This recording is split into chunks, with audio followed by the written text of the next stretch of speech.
Good afternoon students.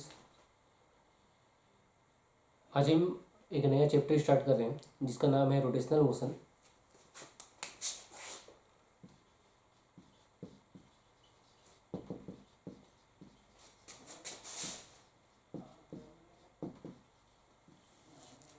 है ना, rotational motion.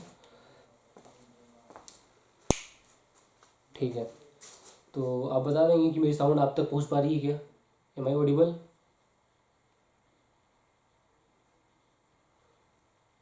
Okay, ठीक है, स्टार्ट करते हैं। तो रोटेशनल मोशन में हम रोटेशन के बारे में पढ़ने वाले हैं। आप जानते हैं कि कोई भी ऑब्जेक्ट अगर किसी भी एक्सिस के रिस्पेक्ट में रोटेट हो रहा होगा तो किस तरीके से उसकी इनर्शिया चेंज होगी, किस तरीके से उसका एंगुलर स्पीड चेंज होगा, ये सब हम इस चैप्टर में पढ़ने वाले हैं। तो सबसे पहले हम पढ़ेंगे सेंटर ऑफ मास। तो सेंटर ऑफ मास के बारे में हम पढ़ेंगे। पहले सबसे पहले पढ़ेंगे सेंटर ऑफ मास। हमने लिखा सेंटर ऑफ मास, है ना। रोटेशनल मोशन में सबसे पहले सेंटर ऑफ मास पढ़ेंगे। तो सेंटर ऑफ मास क्या होता है? सेंटर ऑफ मास वो पॉइंट होता है अगर एक कंप्लीट बॉडी है, एक बड़ी बॉडी है ना। तो बड़ी बॉडी का जो सेंटर ऑफ मास वो पॉइंट होगा जिस पॉइंट पे आप ये मान सकते हैं कि कंप्लीट बॉडी उसी पॉइंट पे प्लेस्ड है ना। अगर मैं इसको डायग्राम्स के थ्रू अगर समझाने की कोशिश करूँ तो ये मान लीजिए कोई बॉडी है, मान लीजिए कोई बॉडी है, कोई रेंडमली हम एक बॉडी लेते हैं। मान लीजिए बॉडी है, क्या है? कोई बॉडी, ये कोई बॉडी है। तो बॉडी है, तो बॉडी बहुत सारे पार्टिकल से मिलकर बना होगा, है ना। बहुत सारे पार्टिकल, यहाँ पे ये पार्टिकल हो, ये पार्टिकल, ये पार्टिकल, बहुत सारे number of particle are there in body, है ना। तो हर एक पार्टिकल की पोजीशन देखिए आप। हर एक पार्टिकल अगर हम बनाए एक एक्स वाई कोऑर्डिनेट बनाए, अगर हम बनाए एक, ये बना एक्स एक्सिस, ये बना वाई एक्सिस। तो ये जो बॉडी है अगर एक्स वाई एक्सिस में प्लेस्ड है तो आप देख पा रहे हैं कि हर एक पार्टिकल की जो बॉडी बहुत सारे पार्टिकल से मिलकर बना है और हर एक पार्टिकल की पोजीशन अलग अलग है ना। अगर अगर अलग अलग है तो अगर आप अलग अलग है तो हर एक पार्टिकल का जो वेक्टर होगा, वेक्टर पोजीशन या पोजीशन वेक्टर बोलते हैं इसको, वो भी अलग होगा। जैसे इस पार्टिकल का वेक्टर पोजीशन क्या होगा? ये होगा, इसको बोलेंगे R1 वेक्टर। अगर इसका मास m1 है तो हम बोलेंगे इसको m1, इसके पोजीशन वेक्टर बोलेंगे R1 वेक्टर। अगर ये पॉइंट m2 है, पार्टिकल अगर m2 है इसको हम बोलेंगे R2 वेक्टर।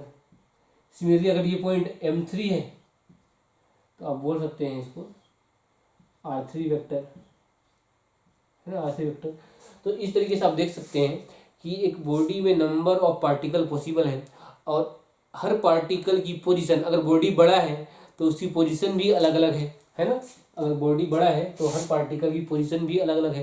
तो अगर हर पोजीशन, अगर सबकी पोजीशन अलग अलग है तो सबका जो पोजीशन वेक्टर होगा वो भी अलग अलग होगा, है ना। सबका लोकेशन क्या है? अलग अलग है। इसलिए यहाँ पे, यहाँ पे, यहाँ पे पोजीशन वेक्टर बोलने का मतलब ये है कि उसकी लोकेशन, तो लोकेशन तो सबकी अलग अलग आपको दिखाई दे रही है।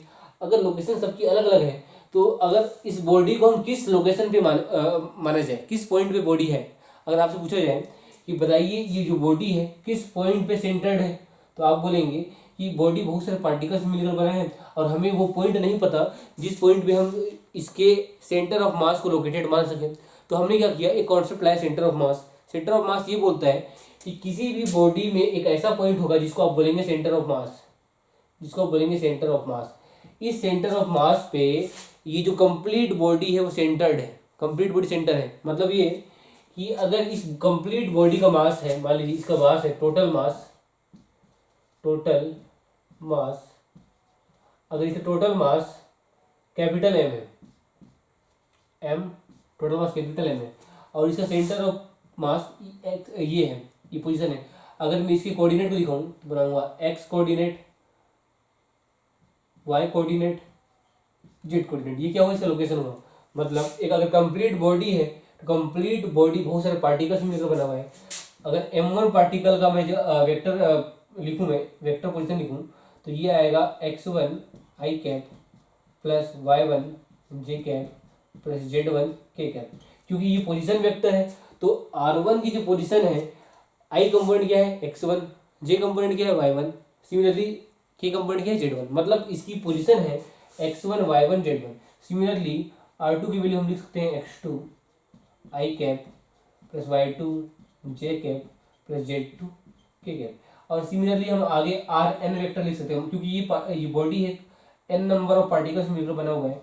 हम लिख सकते हैं x n i cap plus y n j cap, similarly z n k cap, है ना। तो इस तरीके से आप देख पा रहे हैं कि अलग अलग पार्टिकल का लोकेशन अलग अलग है। अब लोकेशन अलग अलग है तो हम सेंटर ऑफ मास का लोकेशन क्या लिखें? सेंटर ऑफ मास मतलब वो पॉइंट जहाँ पे आपने माना है कि कंप्लीट बॉडी वहीं पे सेंटर्ड है, तो उसका हम लोकेशन लिखेंगे। ये हमने लिखा है एक्स वाई कोमा जेड, इसको लेंगे X centre of mass I cap plus Y centre of mass J cap plus Z centre of mass K cap. इसका मतलब यह है कि अगर मैं इस डायग्राम को एक दूसरे डायग्राम से रिप्लेस करूं तो आप देख सकते हैं कि ये जो डायग्राम है दूसरे डायग्राम से रिप्लेस हो रहा है, जिसमें एक साइड है एक्स दूसरी साइड है वाई, और कंप्लीट बॉडी का मास कितना है? कंप्लीट बॉडी का मास है टोटल मास m। तो आप ये मानेंगे कि ये जो टोटल मास है वो भी एक पार्टिकल है, वो पार्टिकल यहाँ पे है। कहाँ पे है? सेंटर ऑफ मास पे। सेंटर ऑफ मास एक पॉइंट होता है और उस पॉइंट पे एक टोटल मास कितना है? Total mass m, total mass m के बराबर। तो इसका जो पोजीशन है वो क्या है? r सेंटर ऑफ मास, है ना। तो अगर आप दोनों ही डायग्राम को देखें तो आप रिलेट कर सकते हैं कि एक हमारे पास कंप्लीट बॉडी है, बॉडी जो है बहुत सारे पार्टिकल से मिलकर बना हुआ है और पार्टिकल का लोकेशन जो है अलग अलग जगह पे है। तो अलग अलग जगह पे है तो आपको पूछा जाए कि इस कंप्लीट बॉडी का लोकेशन कहाँ पे है, तो आप कैसे बताएंगे? क्योंकि उसे उसकी पार्टिकल तो अलग अलग जगह पे लोकेटेड है ना। तो हमने एक कॉन्सेप्ट लाया सेंटर ऑफ मास का। सेंटर ऑफ मास बताता है आपको कि एक कंप्लीट बॉडी में एक ऐसा पॉइंट होगा जहाँ पे आप ये मान सकते हैं कि टोटल मास उसका उस पॉइंट पे सेंटर्ड है ना। टोटल मास उसका उस पॉइंट पे सेंटर्ड है। जैसे ये देखिए हमने माना इस कंप्लीट बॉडी का मास कहाँ पे है? सेंटर ऑफ मास पे। सेंटर ऑफ मास ये एक पॉइंट है, इस पॉइंट पे हमने माना कि टोटल मास कितना है इसका? टोटल मास इसका है m, टोटल मास है इसका m। तो m कहाँ पे है? इस पॉइंट पे। इसका लोकेशन कहाँ है? RCM पे। तो ये लोकेशन को निकालने के लिए हम डिफरेंट डिफरेंट मेथड यूज करते हैं और उन डिफरेंट डिफरेंट मेथड पे जाए तो फर्स्ट मेथड हम लिखते हैं, इसी पे आगे जाते हैं। तो आर सेंटर ऑफ मास की वैल्यू आप कैसे निकालेंगे? आप आर सेंटर ऑफ मास की वैल्यू निकालेंगे एक्स सेंटर ऑफ मास निकाल कर, फिर उसके बाद आप वाई सेंटर ऑफ मास निकालेंगे, फिर जेड सेंटर ऑफ मास। तो एक्स सेंटर ऑफ मास का अगर फार्मूला लिखूँ मैं तो हम लिखेंगे एक्स सेंटर ऑफ मास का फार्मूला m1 r1 वेक्टर, क्योंकि सिस्टम बहुत सारे पार्टिकल से मिलकर बना है तो सभी पार्टिकल को इसमें इंक्लूड करेंगे। तो m2 r2 vector plus m3 r3 vector and so on plus mn xn vector. उसके बाद हम लिखेंगे divided by total mass. Total mass क्या होगा आपका? m1 plus m2 plus m3 and so on, है ना, सो ऑन। तो ये हुआ आपका एक्स सेंटर मास। सिमिलरली आप वाई सेंटर मास निकाल सकते हैं। तो वाई सेंटर मास अगर हम निकालना चाहें हम लिख सकते हैं इसको m1 y1 plus m2 y2 so on mn yn divided by total mass. Total mass कितना है? टोटल मास की वैल्यू है और ऐड कर देंगे। तो ऐड करने में जो टोटल मास है किसी के बराबर होगा? ये होगा कैपिटल एम के बराबर। कैपिटल एम क्या है? कैपिटल एम है आपका मास ऑफ सिस्टम, है ना। तो अगर टोटल पार्टिकल के अगर मास को अगर आप ऐड करें तो आप पाएंगे कि उसके जो मास है वो सिस्टम ऑफ मास के बराबर है, जो कि एम के बराबर है ना। तो ये वाई सेंटर मास। अगर हम जेड सेंटर मास लिखें तो सिमिलरली हम लिख सकते हैं जेड सेंटर मास की value m1 z1 m2 z2 so on plus mn zn divided by total mass m। तो ये तीन हमने बेसिक फार्मूले पढ़े सेंटर ऑफ मास निकालने के, और हमने जाना सेंटर ऑफ मास क्या है। तो अगर हम इसको इतना लिख लीजिए आप, उसके बाद मैं सेंटर ऑफ मास को एक डेफिनेशन की फॉर्म में 2 लाइन में लिखता हूँ मैं।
तो आगे हम सेंटर ऑफ मास का एक डेफिनेशन लिख लेते हैं।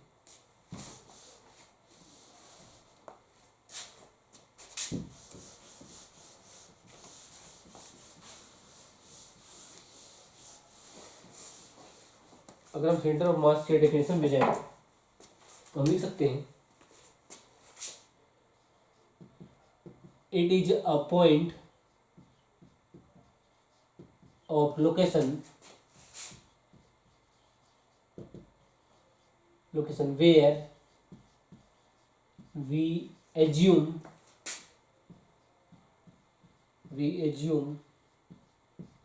that total mass of system is located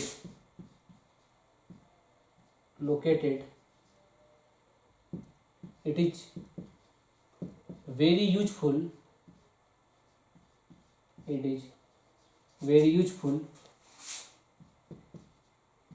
in analysis of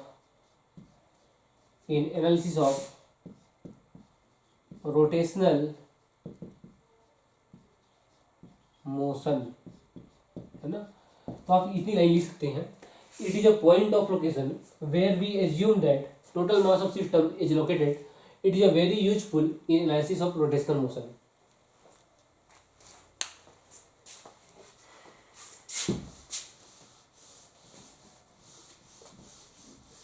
इसके बाद हम क्वेश्चन की ओर आगे बढ़ते हैं।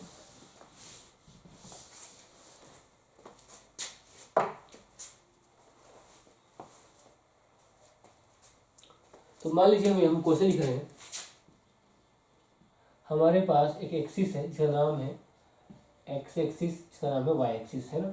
दो एक्सिस है हमारे पास, दो एक्सिस है और दो इन एक्सिस पे हम चार पार्टिकल रखते हैं। पार्टिकल का नाम है ए, B, C and D.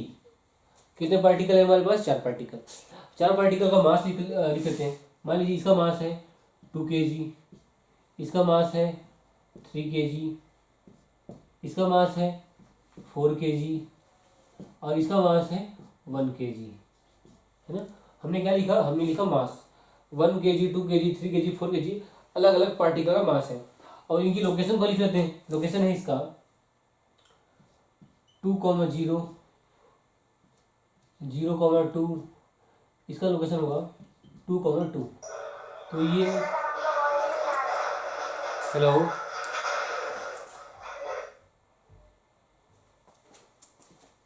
Hello अब आ रहा है क्या वॉइस?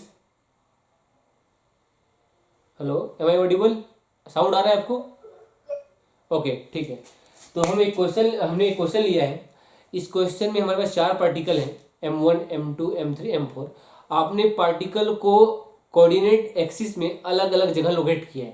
जैसे ए पॉइंट को आपने लोकेट किया ओरिजिन पे, है ना। ए पॉइंट को आपने लोकेट किया ओरिजिन पे, इसका मास है 3 किलोग्राम। अगर लोकेशन कोई पूछे तो आप बोलेंगे 0,0। सिमिलरली बी एक दूसरा पार्टिकल है जिसका मास है 2 किलोग्राम, लोकेशन है 2,0। सिमिलरली एक सी है, एक डी है। सबका आपको मास दिया गया है और सबका आपको लोकेशन दिया गया है। अगर आप देखें तो आप पाएंगे कि अगर हम ये माने कि ये किसी सिस्टम की ही पार्ट है, मान लीजिए ये कंप्लीट सिस्टम है, एक सिस्टम है, रेक्टेंगल के फॉर्म में, एक आयत के फॉर्म में, रेक्टेंगल के ही ये पार्टिकल पार्ट है। जैसे कि कोई भी वस्तु, कोई भी ऑब्जेक्ट बहुत सारे पार्टिकल से मिलकर बना होता है, तो आप ये मान सकते हैं कि जो चार पार्टिकल हैं किसी एक सिस्टम के ही पार्ट है और इस सिस्टम को कंस्ट्रक्ट कर रहे हैं, है ना। तो सिस्टम में कितने पार्टिकल है? चार, ए बी सी डी, और सभी का आपको लोकेशन दिया गया है और सबका मास दिया गया है। और आपको पूछा जा रहा है कि बताओ अगर ये सिस्टम है तो सिस्टम का सेंटर ऑफ मास कहाँ पे बनेगा? अगर ये सिस्टम है तो सिस्टम का सेंटर ऑफ मास का लोकेशन कहाँ होगा, है ना। सेंटर ऑफ मास मतलब अगर मैं इसका पूछूं आपको सिस्टम का टोटल मास कहाँ पे होगा, तो आप बोलेंगे 3 किलोग्राम, 2 किलोग्राम 5 + 1 6 + 4 10। सिस्टम का टोटल मास कितना हुआ? 10 किलोग्राम, 3 किलोग्राम, 2 किलोग्राम 5, 5 और 1 6, 6 और 4 10। तो सिस्टम का टोटल मास कितना है? 10 किलोग्राम। अगर आप देखें तो हर एक पॉइंट का लोकेशन अलग अलग जगह है। अगर अलग अलग जगह है तो हर एक पार्टिकल का लोकेशन तो अलग अलग हुआ, लेकिन अगर आप एक सिस्टम मान रहे हैं, सिस्टम का टोटल मास है 10 किलोग्राम, तो सिस्टम का सेंटर या फिर सेंटर ऑफ मास कहाँ पे होगा? सेंटर ऑफ मास एक पॉइंट होगा जिस पॉइंट पे आप ये मानेंगे कि टोटल मास उसका सेंटर्ड है, उसका टोटल मास सेंटर्ड है। मतलब अगर मैं एक दूसरा डायग्राम बनाऊं तो दूसरा डायग्राम में आप देख पाएंगे कि ये हमारा क्वेश्चन है ना, क्यों क्वेश्चन का पार्ट है। क्वेश्चन में पूछा जा रहा है कि सेंटर ऑफ मास की पोजीशन बताओ, सेंटर ऑफ मास का पोजीशन बताओ। तो हमने आंसर में लिखा कि सेंटर ऑफ मास एक पॉइंट होगा जिसमें हम ये मानेंगे कि कंप्लीट मास उसी सेंटर ऑफ मास पे है। तो कंप्लीट मास कहाँ पे है? ये centre of mass. Centre of मास का टोटल मास कितना हो जाएगा? टोटल मास हो जाएगा इसका टोटल जितने पार्टिकल सबको ऐड कर दो, सबको ऐड करने पे आपको टोटल मास मिलेगा एम के बराबर, और एम की वैल्यू किसके बराबर होगी? 5, 3 2 5, 5 6 6 और 4 10, 10 किलोग्राम। तो एक सिस्टम मानने पे आपको मास मिल गया 10 किलोग्राम, और आपने माना कि वो जो टोटल मास 10 किलोग्राम है इसी पॉइंट पे है, इसी पॉइंट पे है। अब अगर एक पॉइंट की तरह आपको दिख रहा है तो आप इसकी लोकेशन आसानी से बता सकते हैं। कैसे आसानी से बता सकते हैं? जैसे कि ये पार्टिकल का लोकेशन है 0,0, इसका 2,0, तो इसका भी कोई ना कोई लोकेशन होगा। इसको हमने नाम दिया है X centre of mass, Y centre of mass. अगर जेड का नाम देना चाहे तो जेड सेंटर ऑफ मास। तो इसकी लोकेशन क्या होगी? एक्स वाई जेड, है ना। अब लोकेशन तो हमने लिख दिया एक्स वाई जेड, और ये दोनों ही डायग्राम इक्विवेलेंट है। क्या है? इक्विवेलेंट है। इक्विवेलेंट का मतलब ये है कि आपने इसको क्या माना? सिस्टम। आपने इसको माना सिस्टम, आपने इसको माना सिस्टम। तो सिस्टम 4 पार्टिकल से मिलकर बना हुआ है। चारों पार्टिकल को ऐड करने पे आपने बोला कि हाँ एक अपने को मास मिल रहा है, टोटल मास 10 किलोग्राम के बराबर, और 10 किलोग्राम एक ऐसे जगह सेंटर्ड होगा जो इन चारों ही पार्टिकल के बीच में कहीं पे होगा। तो हम देखते हैं वो बीच वाला लोकेशन निकालते हैं। तो हमने फार्मूला लिखा था एक्स सेंटर ऑफ मास निकालने का।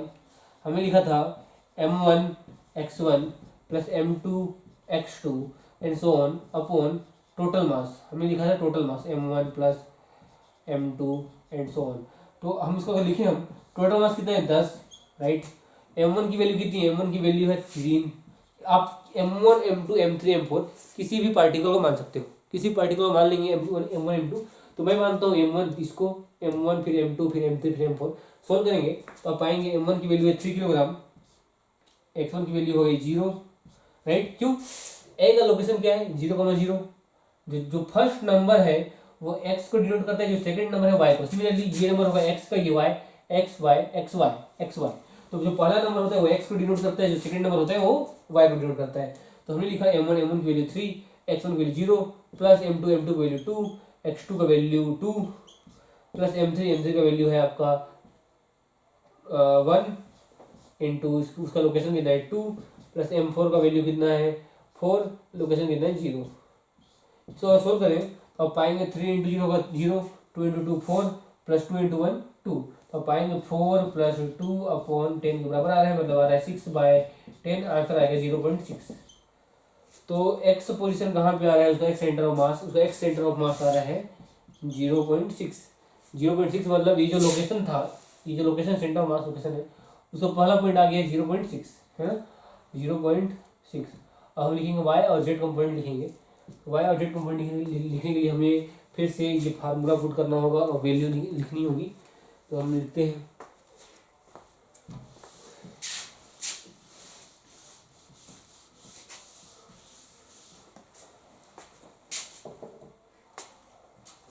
अगर आप देखें तो वाई सेंटर ऑफ मास लिख सकते हैं m1 y1 plus m2 y2 similarly so on upon total mass. Total mass है 10। m1 की वैल्यू को अगर देखें तो m1 की वैल्यू है 3 इंटू y1 0, प्लस m2 की वैल्यू 2, y2 की वैल्यू 0, प्लस m3 की वैल्यू है 1, y2 की वैल्यू 2, प्लस m4 की वैल्यू 4, y2 की वैल्यू 2। ऐड करेंगे तो आएगा 2 प्लस 8 अपॉन 10, आंसर आया 1। तो वाई सेंटर ऑफ मास की वैल्यू आ गई 1 के बराबर। आपने लिखा सेंटर ऑफ मास का लोकेशन कहाँ मिला आपको? 0.6, 1। तो फिर से करते हैं m1 x1 m2 x2।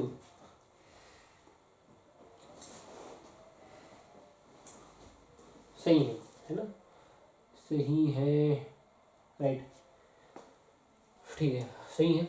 तो वैसे जेड सेंटर ऑफ मास निकाले तो जेड सेंटर ऑफ मास में पाएंगे टोटल मास 310, और सबकी जेड की पोजीशन आपको नहीं दी गई है, इसमें आपको जेड का पोजीशन नहीं दिया गया है। अगर जेड का पोजीशन आपको नहीं दिया गया है तो आप ये मानेंगे कि सभी पॉइंट का जो लोकेशन है, मतलब उसका जो जेड कंपोनेंट है वो जीरो है तो आपको मिलेगा Z1 भी जीरो, Z2 भी zero, similarly all Z component zero. तो ये हो जाएगा 0 + 0, सो आंसर आएगा 0। तो आंसर हमको तीनों ही पॉइंट मिल गए। हमको सेंटर ऑफ मास का तीनों ही पॉइंट मिल गया। 0.6, ये 0.6 है, 0.6, एक्स की वैल्यू, वाई की वैल्यू 1 और जेड की वैल्यू 0। तो ये लोकेशन मिला, मतलब इसका लोकेशन क्या मिला आपको, 0.6, 1, 0। मतलब इस कंप्लीट सिस्टम ऑफ मास को उस पॉइंट पे सेंटर मानेंगे जहाँ पे आपको सेंटर ऑफ मास का लोकेशन मिल रहा है। तो इतना आप लिख लेंगे। इसके बाद नेक्स्ट क्वेश्चन करेंगे।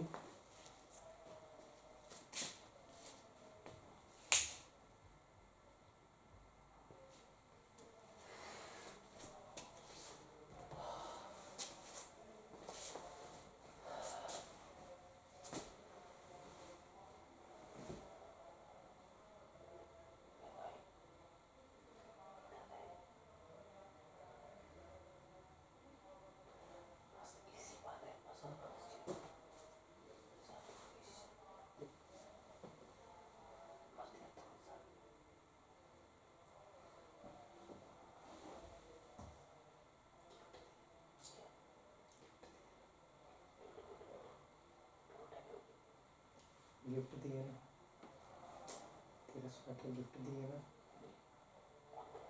मैं बोल रहा हूँ गिफ्ट दिए पक्का। नहीं यार, आगे क्या छोटे में खरीद सकते, खरीद सकने वाली बात नहीं है, वो गिफ्ट की है मेरे को तो लग रहा है कि वही की है। ये जो कलर कॉम्बिनेशन है ना, लड़के लोग बहुत कम लेना चाहेंगे खुद के लिए। अच्छा, अभी अच्छा दिख रहा है मस्त। मुझे शेयर को भेजा है, वो एग्जीक्यूट हो गया लेकिन ना वो अकाउंट शो नहीं कर रहा है। मेरा भी वही शो नहीं कर रहा। क्यों? अभी जस्ट भेजा हूँ मैं थोड़ी देर पहले। वो ना एग्जीक्यूटेड दिखा है, हाँ लेकिन हाँ, शो नहीं कर रहा है। ना फंड में दिखा रहा है, जैसे पहले माइनस में भी दिखाता था ना, प्रॉफिट कल आएगा, वो भी नहीं दिखा रहा है। कुछ वही ऐप का दिक्कत हो सकता है। तो मैं भी बेचूंगा, प्रॉफिट हुआ 360 रुपये। क्या विषय? ये GTA इंफ्रा। डिटेल में भेजा, मैं तो सो भेजा।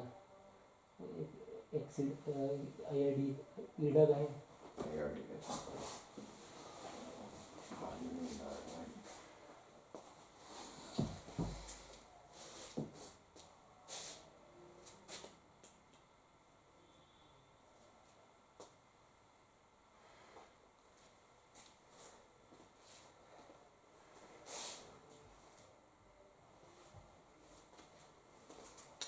तो अगर हम सेकंड क्वेश्चन की रिमूव करें तो हमने अभी सेंटर ऑफ मास निकाल लिया है। सेंटर ऑफ मास आ गया है 0.6, 1, 0, है ना, हमने डायग्राम में बनाया हुआ है, आप देख सकते हैं। तो अगर एक सेकंड क्वेश्चन की रिमूव करें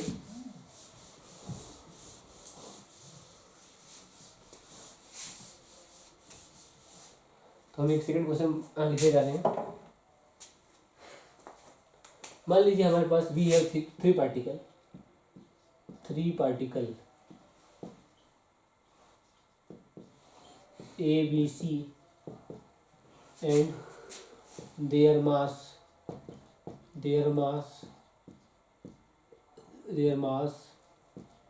location is given। कैसे दिया हुआ है? ये मान लीजिए A है, B है, C है। इसका मास है 2 किलोग्राम, इसका 1 किलोग्राम, इसका 4 किलोग्राम, और इनकी लोकेशन दी गई है। लोकेशन, इसका लोकेशन दिया गया है इन लोग का। ये लोकेशन का है टेबल, लोकेशन दिया गया है आपको। इसका लोकेशन है -2i cap +0j cap +1k cap. Similarly इसका दिया गया लोकेशन आपको 1i cap +j cap -2k cap. Similarly इसका दिया गया आपको 3i cap +2j cap +2k cap. तो ये आपको 3 पार्टिकल आपको दिए गए हैं। तीनों पार्टिकल का अगर आप सेंटर ऑफ मास निकालें सेम फार्मूला से जो हमने पहले लिखा था, तो आप देख सकते हैं कि सेंटर ऑफ मास निकालने के लिए हम उसी फार्मूले का यूज करेंगे।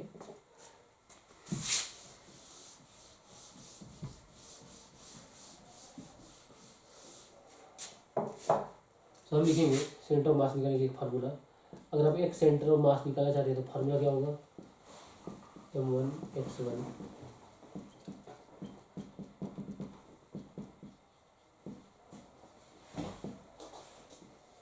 अपॉन टोटल मास।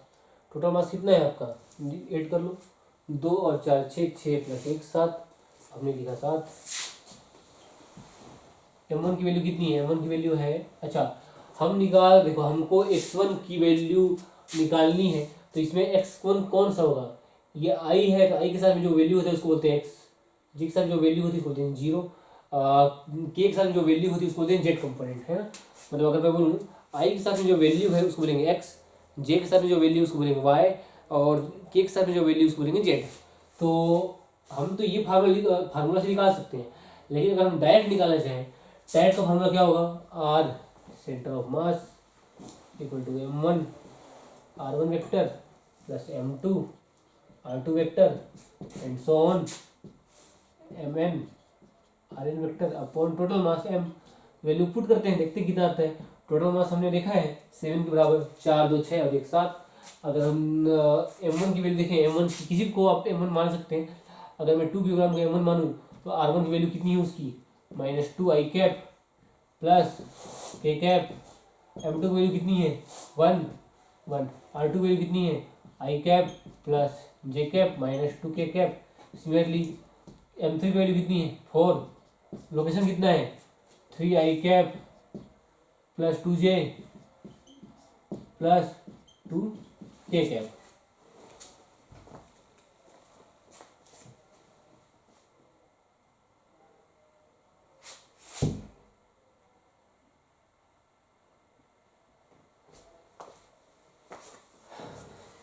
सॉल्व करते हैं इसे, 2 से 2 का गुणा होगा -4 i कैप, राइट, फिर आएगा 2 k cap plus i cap plus j cap -2 k cap plus 12 i cap plus 8 j cap plus 8 k cap, similarly upon 7।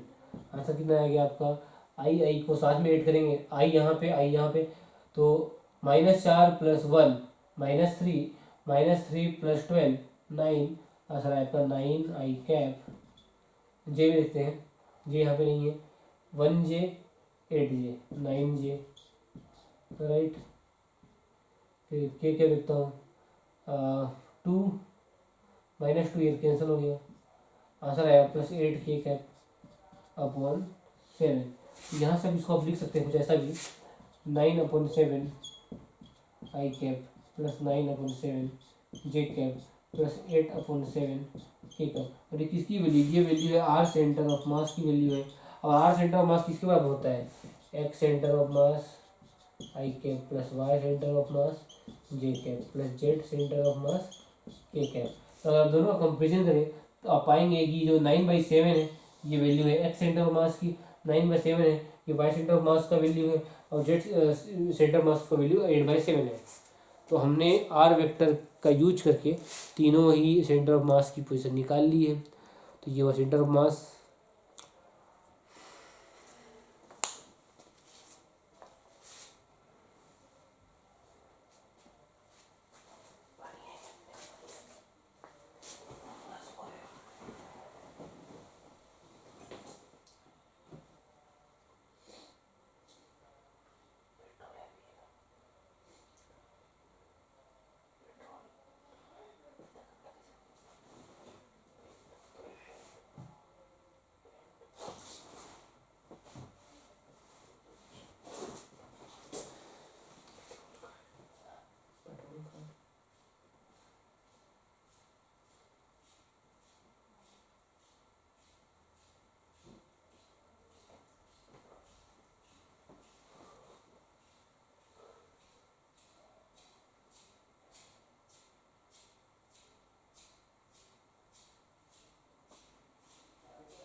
तो आगे बढ़ते हैं।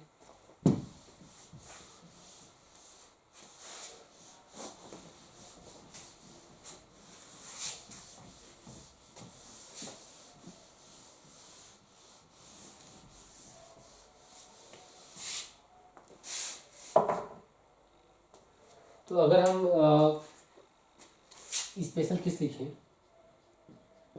स्पेशल केस, स्पेशल केस क्या होगा कि मान लीजिए एक M1 है और एक M2 है, दोनों के बीच का डिस्टेंस कितना है, D के बराबर।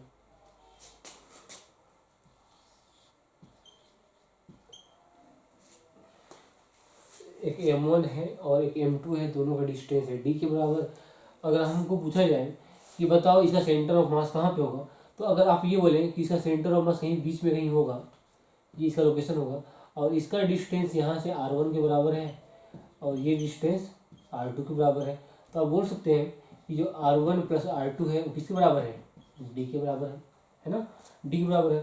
तो अगर हम सेंटर ऑफ मास निकालें तो जो सेंटर ऑफ मास होता है, सेंटर ऑफ मास हम सेंटर ऑफ मास को लिखेंगे शॉर्टकट में CM, मतलब centre of mass, centre of mass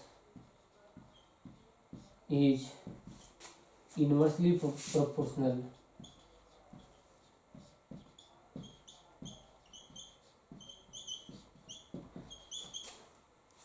centre of mass is inversely proportional of mass. मतलब ये है कि अगर सेंटर ऑफ मास लिखना चाहते हैं, तो अगर ये सेंटर ऑफ मास है और इस मास से इसका डिस्टेंस R1, तो आप लिख सकते हैं centre of mass is inversely proportional of mass. मतलब इसका मतलब ये होगा मास of particle, mass of particle लिख लीजिए यहाँ पे। तो आप पाएंगे कि जो R1 है वो इनवर्सली प्रोपोर्शनल होगा M1, similarly R2 is inversely proportional to M2।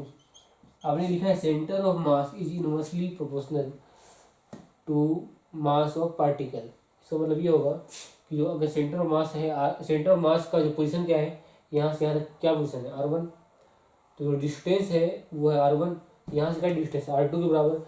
जो R1 R2 डिस्टेंस है जिस पार्टिकल से आप ले रहे हैं उसके मास के इनवर्सली प्रोपोर्शनल होगा। अगर दोनों को मिला के लिखें तो आप लिख सकते हैं R1 R2 इक्वल टू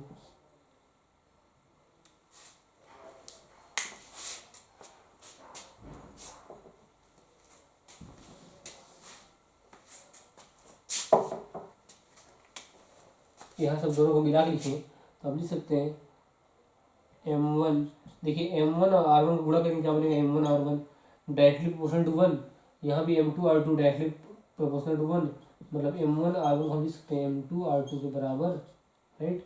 और आपको पता है कि R2 की जो वैल्यू है, यहाँ सब लिख सकते हैं R2 की जो वैल्यू है वो D माइनस क्या है R1 है।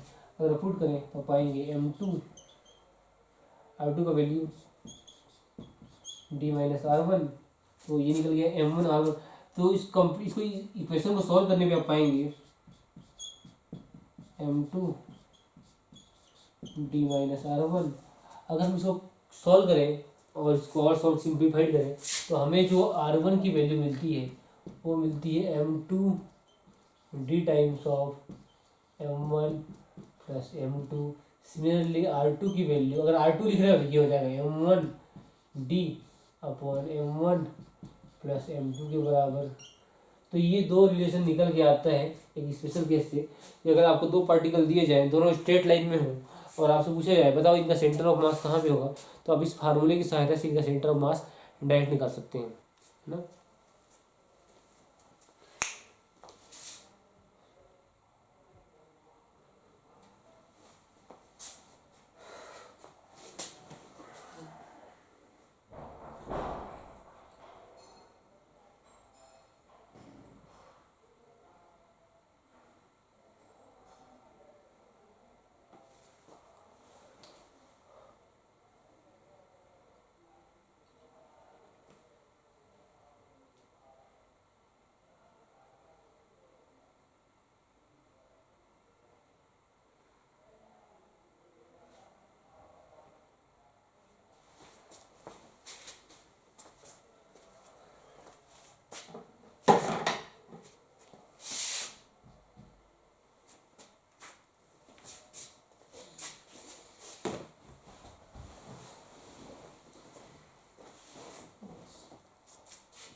अगले 1 घंटा में सो भी नहीं पाऊंगा।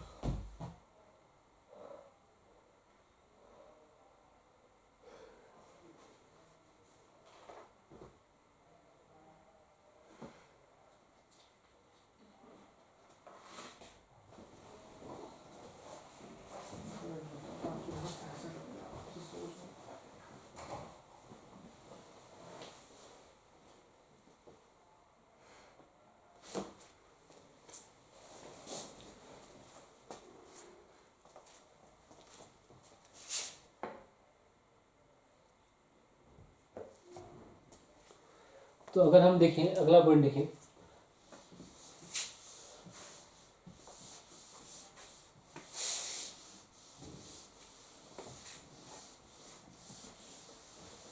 अब ये हेडिंग डालेंगे centre of mass of continuous body system. Centre of mass of continuous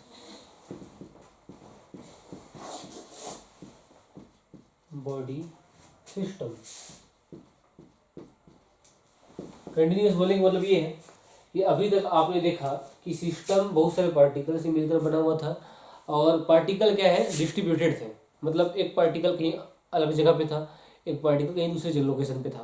तो अगर लोकेशन उनकी अलग अलग है तो उसको बोलेंगे डिस्ट्रीब्यूटेड। तो यहाँ पे आप देख पा रहे होंगे कंटिन्यूअस का मतलब ये है कि पार्टिकल आपस में चिपके हुए होंगे, है ना, they are stick to each other, तो इसको बोलेंगे कंटिन्यूअस बॉडी। और कंटिन्यूअस बॉडी के लिए जो सेंटर ऑफ मास का फार्मूला होगा वो होगा R centre of mass equal to integration R D M upon integration D M के बराबर। या फिर अगर हम ये लिखना चाहें, इसको एक्स सेंटर ऑफ मास लिखना चाहें तो इसको हम लिख सकते हैं integration x D M upon integration D m. Similarly y centre of mass लिख सकते हैं integration y d m integration D m. Similarly z centre of mass तो integration z d M upon integration D m. अगर हम change करें इसमें, आप पाएंगे, अगर आप चेंज करें, अगर आप आर डी एम आर की वैल्यू को चेंज करें तो आप पाएंगे कि जैसे कोई भी कंटिन्यूअस बॉडी है तो उसका जो डेंसिटी वो इक्वल होता है। डेंसिटी का मतलब क्या होता है, डेंसिटी का मतलब होता है कि पार्टिकल कितने क्लोज हैं। अगर एक कंप्लीट बॉडी है, चाहे वो लिक्विड हो या फिर सॉलिड हो या फिर गैस हो, तो उनका जो है डेंसिटी क्या होता है, फिक्स होता है उनके लिए। मतलब एक कंप्लीट बॉडी है तो कंप्लीट बॉडी में बहुत सारे पार्टिकल होंगे, तो एक पार्टिकल और दूसरे पार्टिकल के बीच में जितना डिस्टेंस होगा उतना ही उसी सिस्टम के दूसरे पार्टिकल के बीच में डिस्टेंस होगा। तो हम बोल सकते हैं कि उनकी डेंसिटी क्या होती है, इक्वल होती है। मतलब अगर आप डेंसिटी लिखें तो किसी सिस्टम का मास, अगर टोटल मास m है, उसका टोटल लेंथ m l है। अगर उसी छोटे से पार्ट का मास लिखे तो dm, छोटे से पार्ट का लेंथ लिखे तो dl, आपस में इक्वल होंगे। तो यहाँ से आप लिख सकते हैं कि dm की वैल्यू जो है m upon L into D L के बराबर है। सिमिलरली इसको m अपॉन एल को बोलते हैं हम लोग लैम्डा। लैम्डा क्या होता है आपका, लैम्डा होता है आपका लीनियर मास डेंसिटी, लिख देंगे इसको। सिमिलरली डी एम को हम लिख सकते हैं यहाँ पे m upon area into D A. M upon area बोलते हैं सिग्मा इंटू डी ए, तो डी एम बन गया। Similarly equation number 1, equation number 2, equation number 3, D M equal to M upon, पहले हमने लिखा M upon length, M upon area, अब लिखेंगे M upon volume into D V. तो आंसर है डी एम की वैल्यू आई एम अपॉन वॉल्यूम। इसको बोलेंगे resistivity volume mass density to D V, equation number 3, है ना। तो हम इतना सारी चीज़ लिख सकते हैं। अगर हम इस पर एक क्वेश्चन करें तो आपको समझ में आ जाएगा कि हमने जो इक्वेशन लिखे हैं एक्चुअल में है क्या, है ना, एक्चुअल में है क्या। तो एक क्वेश्चन करते हैं। क्वेश्चन ये है हमारे पास,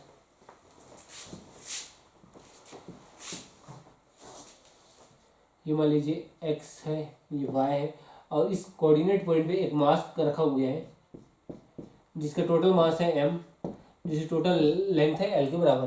और आप पूछा जा रहा है आपको कि बताओ अगर एक सिस्टम है, एक रॉड का टुकड़ा है, पीस ऑफ रॉड है ना, तो इसका सेंटर ऑफ मास का लोकेशन क्या होगा।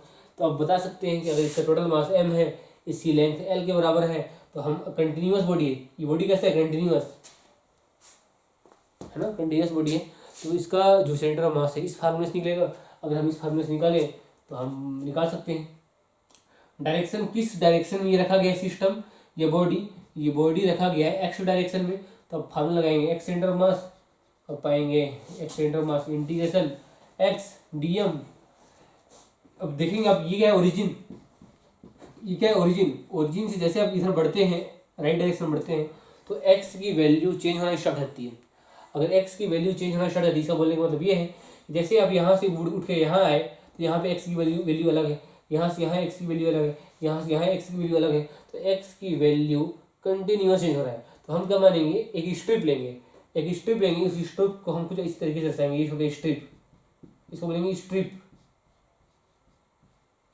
हमने लिया एक स्ट्रिप, जिस स्ट्रिप का मास है इसका विथ है डी एक्स, इसकी विथ है डी एक्स के बराबर, इसका मास है डी एम के बराबर, है ना। तो हम लिखते हैं अगर इस स्ट्रिप के लिए हम सेंटर ऑफ मास, ये है सेंटर ऑफ मास सी, है ना। सेंटर ऑफ मास का फार्मूला क्या होगा, integration x D M upon integration D M. तो हम लिखते हैं इसका वैल्यू, अगर स्ट्रिप का डिस्टेंस है यहाँ से एक्स तो हमने लिखा एक्स, है ना। और डीएम को आप इक्वेशन के टर्म्स में लिख सकते हो, ऐसा लिख सकते हो डीएम को M by L into D L, फिर डीएम को यहाँ पे क्या कर सकते हो, तो डी एक्स लिख सकते हो, डीएम का लिख सकते हो डी एक्स। देखते हैं यहाँ पे क्या लिखेंगे हम लोग, डीएम को लिखेंगे हम लोग M by L into D L के बराबर, राइट। सिमिलरली यहाँ पे इंटीग्रेशन डी एल, यहाँ पे भी एम बाई एल और डी एल के बराबर। हमने ये क्यों लिखा, क्योंकि हमने लिखा था इंटीग्रेशन डीएम की वैल्यू क्या है M by L into D L. अगर आप उसको वैल्यू को पुट करें तो ये बन गया। अब यहाँ पे आपको लिमिट देना है, जो डी एल है, जो लंबाई है, लंबाई किस डायरेक्शन में, लंबाई डायरेक्शन है एक्स डायरेक्शन में, तो आप लिख सकते हैं इस लंबाई को लिख सकते हैं एक्स। फिर से बोल रहा हूँ, हमने तो फार्मूला लिख दिया लेंथ डी एल, हमने लिखा डी एल, लेकिन जो डी एल है किस स्पेसिफिक डायरेक्शन में, डी एल है आपके एक्स डायरेक्शन में। जब डी एल एक्स डायरेक्शन में है तो आप एल को लिखेंगे एक्स के बराबर, क्योंकि एक्स डायरेक्शन में वेरी कर रहा है इसका लेंथ, फिर से एक्स डायरेक्शन में वेरी कर रहा है तो उसको लिख सकते हैं एक्स।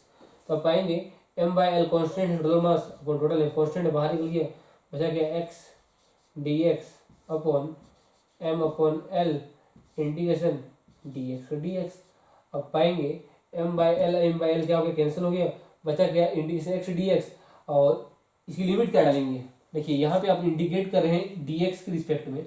अगर आप किसी भी इंटीग्रेशन में देखें, आप जिसके रिस्पेक्ट में करते हैं लिमिट भी उसका होता है, मतलब अगर आप डी एक्स लिख रहे हैं यहाँ पे तो लिमिट में यहाँ पे वैल्यू किसकी आएगी, एक्स की। तो जो हमने विथ लिया है, हमने क्या लिया स्ट्रिप लिया है, स्ट्रिप की मिनिमम वैल्यू कितनी है, 0।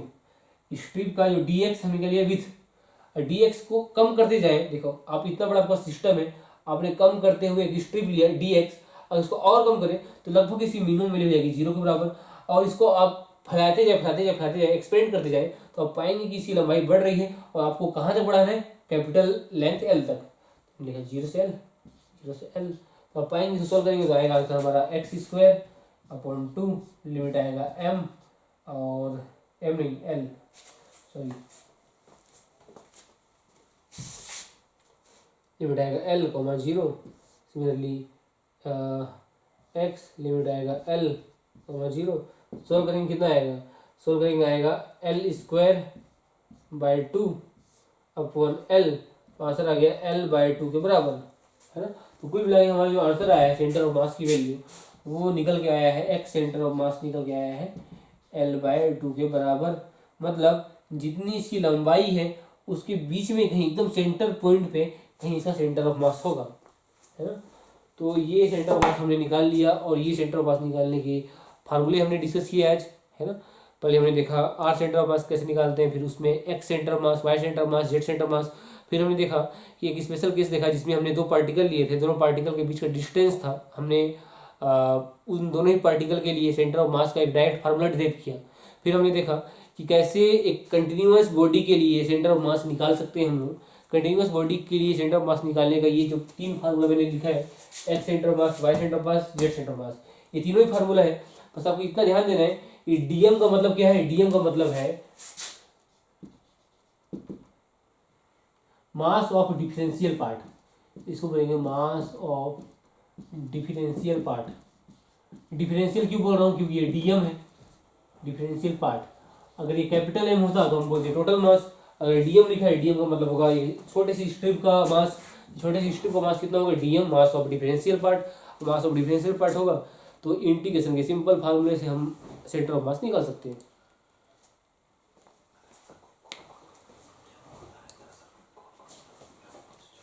ठीक है, डाउट है तो आप पूछ सकते हैं, नहीं तो आज की क्लास हमारी यहीं पे हम खत्म करते हैं।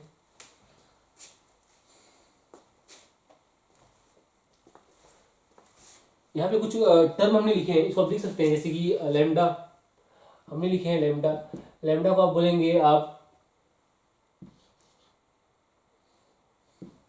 Linear, linear mass density. Similarly आप सिग्मा को बोलेंगे, सिग्मा को सरफेस मास डेंसिटी, है ना। तो ये हो गया। रो को क्या बोल सकते हैं, रो को आप बोल सकते हैं, रो को ना, रो को आप क्या बोल सकते हैं, रो को आप बोल सकते हैं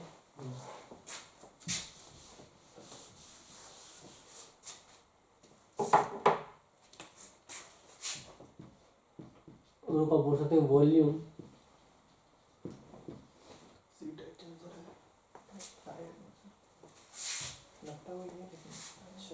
वॉल्यूम मास डेंसिटी। तो ये तीन टर्म है जो हमने यूज किए, लैम्डा, सिग्मा, रो, वी। तो इनको हम बोलेंगे linear mass density, surface mass density and volume mass density, है ना। तो इस पे बेस्ड और भी क्वेश्चन हम अगली क्लास में करेंगे और एक नया टॉपिक स्टार्ट करेंगे सेंटर ऑफ मास के बाद। तो ये था हमारा आज का इंट्रोडक्शन रोटेशनल मोशन के बारे में। Thank you.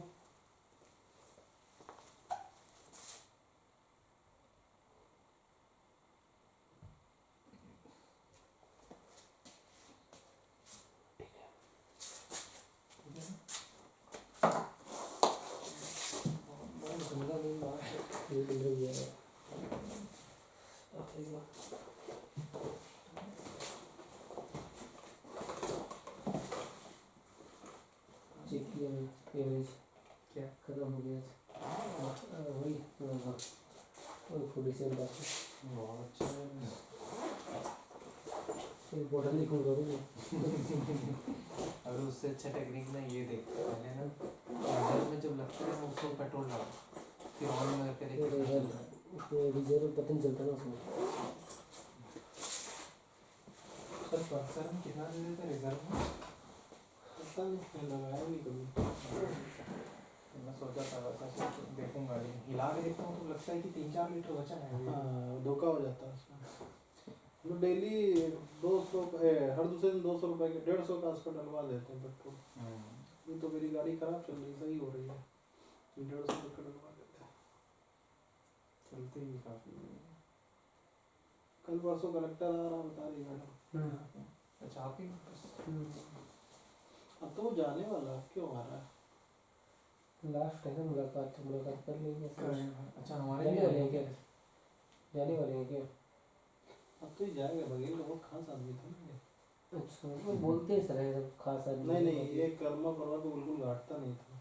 अच्छा, लोग मिले थे ना तुलका कर्मा से उस समय जब ये रिक्रूटमेंट चल रहा था, तब से बताया था उसने। स्मार्ट है सर, वो सिस्टम बना के रखता है। तो हमारे भी कैंपस आएंगे क्या फिर? अरे तुम्हारा कैंपस तो दूर है ना, दूर इतना जाना जन नहीं आते, इधर ही आते, लड़कियां रहती ना वहाँ पे, फिगर देखने आते हैं। कभी भी देख लेना, सबसे ज़्यादा काबली कैंपस में होती है। उसको मेंटेन कैसे रखना है? कहाँ तक पहुँच गए थे आप? वहाँ चला गया था पूरा। मैं पता 2:20 तक वेट करता रहा, आप दिखे नहीं हमको। लगा अगर हो सकता है कि नहीं वो जितना आता है नहीं नहीं, वो तो मैं पता आते हैं हमें, हो सकता है कि फ़ोन स्विच ऑफ हो रहा है तो ना आप देख पाए हो। आपको मोबाइल स्विच ऑफ था? फिर हरीश देवानगन मिल गया था इंग्लिश वाले, तो वही हम वो रास्ते भर आपको देखते हुए आए, रास्ते भर आप नहीं दिखे हमको। मैं भी गया था। हाँ, थोड़ा लेट तैयार होते हैं ना तो लेट गया।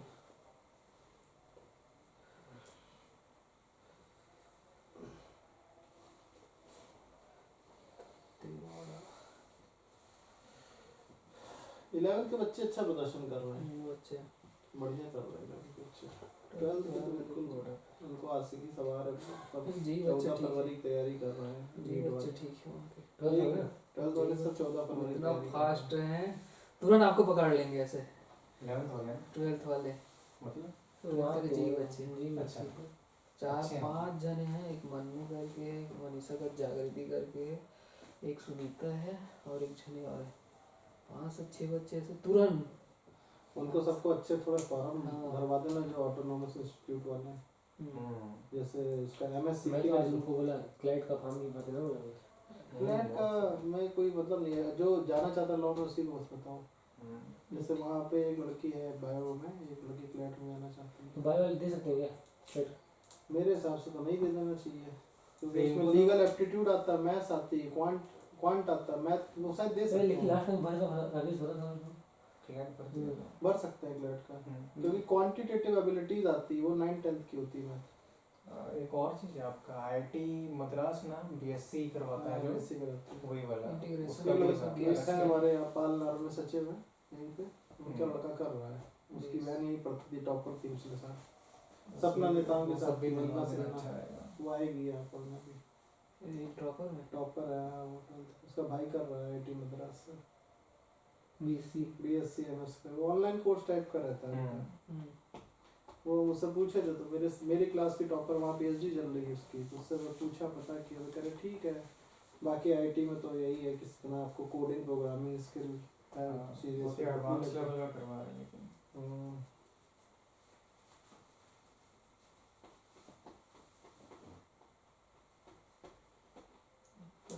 जेई का रिजल्ट आएगा कंफर्म, जेई का आ जाएगा रिजल्ट, नीट का भी आ जाएगा। नीट ड्रॉपर देखना ठीक पड़ेगा। है, बच्चे क्या थोड़ा फिजिक्स में साला जो है डर जाते हैं, कितना भी उनको अच्छा पढ़ा दो, उनके मन में पता नहीं कैसे एक डर बैठा फिजिक्स को लेके, पिछले 4 साल से जो है सिस्टम रहा है ना, वो आगे बढ़ नहीं पाते सर, प्रैक्टिस नहीं कर पाते। प्रैक्टिस नहीं करते हैं फिजिक्स को, वो डर है उनका, वो यहाँ का एक फोबिया है बच्चों का। टीचर कई अच्छे अच्छे आए पढ़ाने, आपका भी मैं कॉपी देखा था पूरा, सब एक एक क्वेश्चन आप कराते हो, एक थ्योरी कराते हो, अब वो खुद ही नहीं लगाएंगे तो टीचर क्या हो, आप उजा कर ले तो भी कुछ नहीं हो सकता। असाइनमेंट दिया था इतना सारा, असल बच्चे भी कंटिन्यूटी मेंटेन नहीं करते। वही बता रहे हैं, और देखे एक दिन आएंगे, एक दिन 10 बच्चे आएंगे, एक दिन 4 बच्चे आएंगे, एक दिन 15 बच्चे आ जाएंगे। ये बात सैनी को बोला करो जाके कि मैडम आज इतने बच्चे हैं। मैडम खुद बोलती है कि बच्चे ना कुछ बच्चों को पकड़ लो, उन्हीं बच्चों को देखो बोलती है। हमको सीधा बोल दिया है वो जैसे रजक आती थी कंटिन्यू, आ नहीं रही हो। निकिता वकील घर बैठी है, हाँ तो अब मैडम बोली सब बच्चों ध्यान ही मत दो, मैं क्या बोलूँ। कहते सब बच्चों पे जो बच्चे होशियार है वही गायब हो जाएंगे, तो क्या नहीं ध्यान देंगे, छुट्टी होती है आपका। अब कोई नोट्स आके देखेगा मान लो, तो जो बच्चा कंटिन्यूटी मेंटेन ही नहीं किया, आप क्या ना आप दोनों लोग क्या सुपरफिशियल लेवल पे चीजें बताते हो, तो वो अपनी कहानी समझा देती है। हम पेन पेपर लेके बैठ जाते हैं, आज देखा होगा आपने, हम एक एक कोई बच्चे का नंबर दिखा रहे थे उसको, मैम ये देखिए इसका नंबर कम आ रहा है, ये 2 दिन से नहीं आती है, फ्रेशर है। हाँ सर ये बात तो सही है, मगर आप ज़्यादा डांट देंगे तो ये लोग भाग जाएंगे। हमने कहा हाँ मैडम, फिर माँ चुट जाएगी सी लेके, ठीक है भैया चढ़ाने दीजिए, आप भी आराम से बैठिए, हम भी ज़्यादा खाने खाने, बस यही होता है फिर बाद में। हम तो पेन पेपर लेके बैठते हैं, बच्चों को मोटिवेट करता हूँ सर, टेस्ट देते हो ना तो नहीं बना कोई बात नहीं। डिस्कस कर लेंगे, आज भी डिस्कस किया है। यहाँ पे और कुछ नहीं है, बता रहे ना यहाँ आदमी का ना, यहाँ पहले छत्तीसगढ़ में अभी आदमी उनकी जो है बात तो बहुत पहले सुस्त और बहुत आराम से जिंदगी जी गला रहा है। फाड़ चिल्ला रहा है क्लास में और बच्चे हंस रहे। पीछे ना तो ऐसा होता है कि बारी को ऐसी करते, बारी वाले हाँ हाँ बारी में पीछे में कुछ लड़कियां हैं, कोई है, करा और एक के साथ निकल बताया। जाते हैं, बोलते हैं मैं तो आज पूरा मना कर दे, 8:05 नहीं पहुंचे, 6-7 मिनट तक देखा, उसका बंद करवा दिया पूरा लॉक, उधर से भी इधर से बाकी खड़े रहो इधर करके बाहर। तो बोला कि आज के बाद अब लेट आए, 8 से 5 मिनट तक है आपका टाइम, 5 से 6 हुआ घड़ी तो नहीं आने दूंगा, देखो आपके, और उधर से कोई मत जाना, मैं आप लोगों से 1.5 घंटा हिलता होगी यहाँ, और तो फिर बार बार उठ के जाते क्यों ऐसे करके। प्राउडली बोलते हैं कि पढ़ते नहीं है हम लोग, तो पढ़ते नहीं कैसे बनेगा टेस्ट में। वो बोलते हैं हमारा नहीं बनेगा तो तेरा कैसे बनेगा, ऐसे बोलते हैं वो अपने भाई वाले को। अच्छा 12th वाले ऐसे बोलते हैं हाँ कि यही कहाँ निकलेगा, पढ़ेगी तब तो निकलेगा। हाँ ऐसे वो बोलते हैं। वही है। पर यही निकलेगा तब बात करना, ऐसे बोलती है। मेरे यार 12th तक आते थे क्या बोर्ड का जो ये बीच में वो लोग बोलते हैं सर, वो क्या बोलते हैं वो लोग कि लास्ट टाइम पे कुछ 1-2 लड़कियां थी ये परसेंटेज कम हो गए, तो परसेंटाइल वाला मैटर में ना उनका एडमिशन एनआईटी में नहीं हो पाया। हाँ, वो निकल गए, उसे निकल गए, इधर जो है मार्क्स कुछ कम हो गए।